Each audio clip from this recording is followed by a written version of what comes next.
Welcome to the Rim Break Rodeo. We hope this video helps.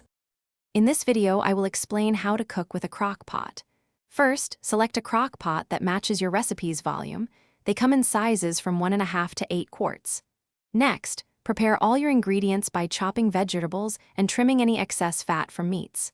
Finally, layer your ingredients, putting root vegetables like carrots and potatoes at the bottom, as they take longer to cook. This simple preparation ensures a delicious meal. Once your ingredients are prepped and layered, it's time to add liquids. A half cup to 1 cup of broth or water is often sufficient to prevent scorching and keep your food moist. Then, choose your cooking setting: low for a longer, gentler cook, typically 6 to 8 hours, or high for a quicker 3 to 4 hour cook. Remember, resist the urge to lift the lid, as each peak can add 20 to 30 minutes to your cooking time.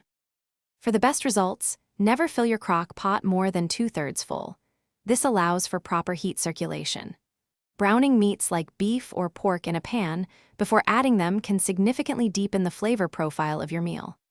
Also, delicate ingredients such as fresh herbs, sour cream, or cheese should be added in the final 30 minutes of cooking to preserve their texture and prevent them from breaking down.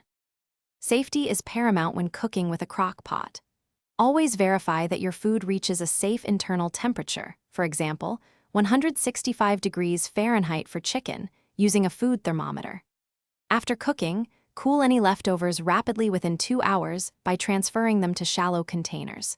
You can then refrigerate your delicious meal for up to 3 to 4 days, or freeze it for several months, ready for another quick dinner.